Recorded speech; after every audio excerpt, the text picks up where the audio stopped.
Remember when guitar solos ruled the airwaves? When every arena show had that one moment where time stood still, and a guitarist melted your face off with pure skill? For a while that seemed like a dying art. But not anymore. These 5 modern bands are bringing guitar solos back, louder, faster, and more electrifying than ever. And some of them, they're doing it in ways no one saw coming. Let's dive into the modern legends reviving the solo shred. 1. Greta Van Fleet, the Revivalists. If you closed your eyes while listening to Greta Van Fleet, you'd think someone uncovered a lost Led Zeppelin album.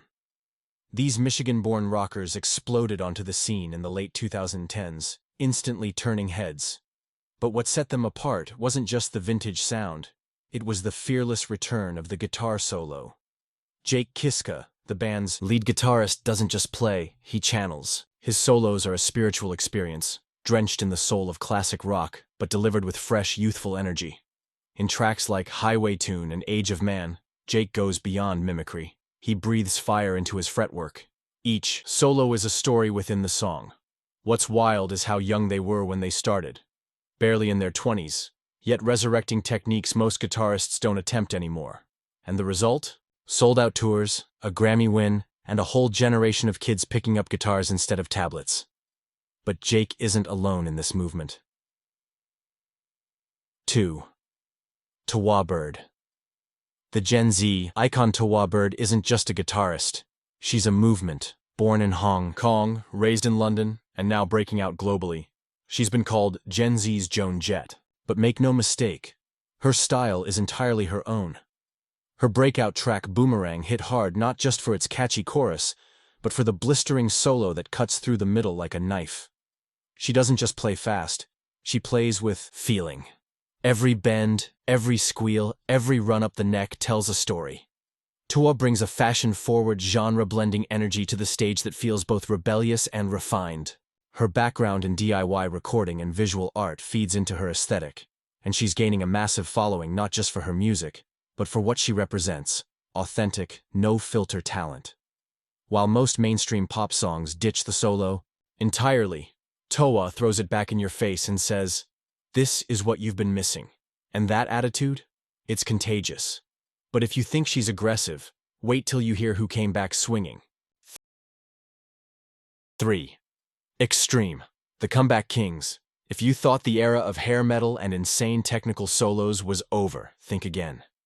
Extreme made their triumphant return with Rise, and guitar fans lost their minds.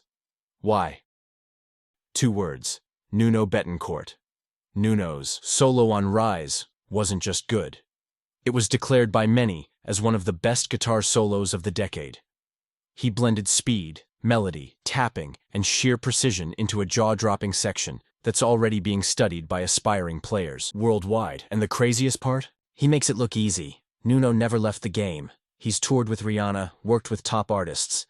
But this return to his band roots showed the world what real shredding looks like in 2024. No gimmicks, no backing tracks, just pure, unfiltered skill.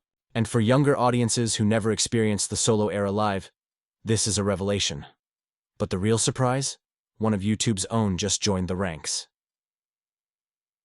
4. Sophie Lloyd, the Shredder. Next door from bedroom videos to world tours, Sophie Lloyd's rise is the stuff of rock dreams. She started out posting covers and original solos online, quickly building a cult following. Her technical ability was undeniable, and her unique look, flaming red hair, killer guitar tone, and effortless style made her a standout. But then came the call. Machine Gun Kelly needed a touring guitarist. And Sophie answered, shredding her way through shows, festivals, and viral videos. Her original music, like Do or Die, shows she's more than just a side player. Her solos are aggressive, cinematic, and ridiculously clean. She fuses metal, prog, and melodic rock in a way that hooks listeners who normally wouldn't touch instrumental guitar tracks. And unlike the old-school gatekeeping era, Sophie's presence is inspiring a new wave of young, diverse players to pick up the guitar and shred. She's not just reviving solos, she's redefining who gets to play them. Still think guitar solos are dead? Let's head into the underground. 5. Baroness, the innovators. Not every guitar hero looks like your typical rock star, and that's the point. Baroness, a sludge metal band known for their haunting melodies and crushing tones, may not be topping pop charts, but they are pushing the boundaries of what modern rock guitar can sound like. Enter Gina Gleason.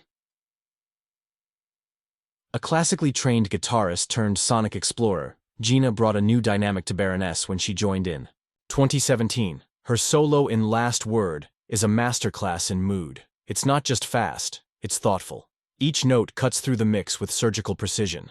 Baroness is proof that guitar solos don't need to be flashy. They can be emotional, strategic, and even spiritual. They're not trying to go viral. They're trying to move you. And for the true rock fan, that might just be the most powerful revival of all. So, what do Greta Van Fleet, Towa Bird, Extreme, Sophie Lloyd, and Baroness all have in common? They're not just bringing guitar solos back.